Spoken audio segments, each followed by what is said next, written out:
Francine et Jean-Michel Jamard, bonjour. Vous nous venez de Champagne, plus exactement des Coteaux Sud d'Épernay, où vous fabriquez, bien entendu, du champagne. On est exactement à Saint-Martin-d'Ablois et on fabrique le champagne depuis déjà pas mal d'années, puisque c'est mon grand-père qui a fondé la maison. Dans les années 1934. Donc après, mon papa a pris la succession, nous, et maintenant c'est notre fils qui continue, qui perpétue. C'est une histoire de génération. Quels sont les différents champagnes que vous fabriquez dans votre domaine, le domaine Jamard ? Alors on a plusieurs catégories, c'est-à-dire que chez nous on a essentiellement le meunier et le chardonnay. À partir de là, on fait de l'assemblage 80% en meunier, 20% en chardonnay, qui est la base de notre réserve. On a 2 blancs de blanc, dont un qui s'appelle la cuvée Volupté, entre autres. Volupté, c'est un programme. Voilà, oui, tout à fait. Et une autre bouteille qui est assez représentative des Coteaux Sud d'Épernay, puisqu'elle est à base de chardonnay pour 50% et de meunier pour 50% également. Il n'y a que 2 cépages que vous utilisez ? Non, on en a 3. Donc le pinot noir, le meunier et le chardonnay. Mais notre terroir est essentiellement planté donc, en meunier et en chardonnay, ce qui fait que la production est essentiellement sur ces 2 cépages. Alors, Jean-Michel Jamard, on a parlé un peu de votre domaine à Épernay, en Champagne. Dites-nous en quelques mots, quelles sont les principales étapes de la fabrication d'un champagne ?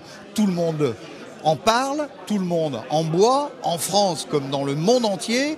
Tout le monde pense à Dom Pérignon, mais en fait, quelles sont les principales étapes ? La première étape, forcément, c'est la vendange. Après, il y a une fermentation alcoolique, donc le sucre qui est contenu dans le jus de raisin se transforme en alcool. À la suite de ça, donc, il y a forcément du dépôt, ce qu'on appelle la lie, qu'on soutire, on enlève des cuves. On a une deuxième étape, c'est la fermentation malolactique. Comme dans un vin traditionnel. Dans un vin traditionnel, qui fait aussi encore du dépôt, et on soutire de nouveau les cuves. Après, on filtre, et le vin, et on a un vin blanc sec. Alors, le vin blanc sec, on le met dans des bouteilles, il est en bouteille, on les allonge. Mais avant la mise en bouteille, il y a une autre opération.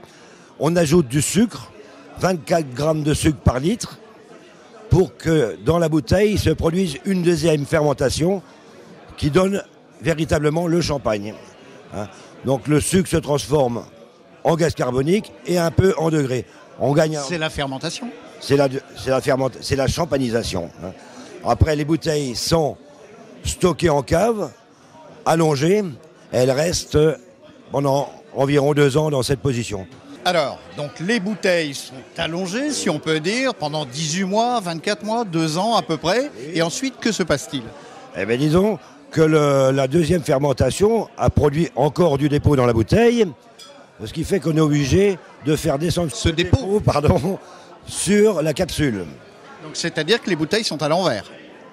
Donc, on doit les tourner.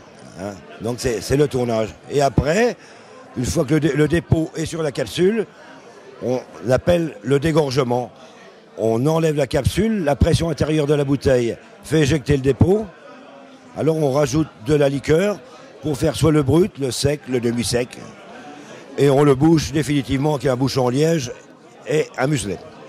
Alors Francine, après vous dégustez ?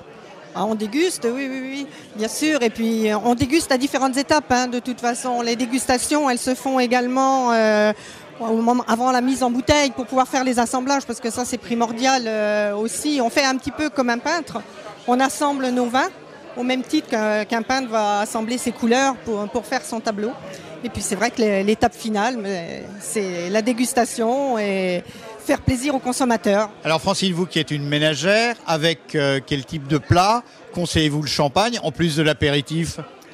Beaucoup de choses, parce que tout ce qui est déjà à base de chardonnay pur convient très très bien avec les poissons. Donc poissons grillés, poissons en sauce. Et puis les meuniers, moi je les conseille un petit peu plus avec les charcuteries.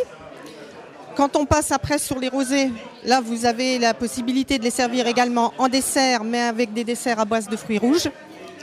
Et puis c'est festif, donc après, dès qu'il y a une fête, tout au long de la nuit, c'est bon. Le bonheur est dans le pré. Merci Francine et Jean-Michel Jamard. Je rappelle que le domaine Jamard est du côté d'Épernay, dans les Coteaux Sud. Alors, large soif, mais avec modération. Et bravo, vive le champagne, que les bouchons sautent. Boum!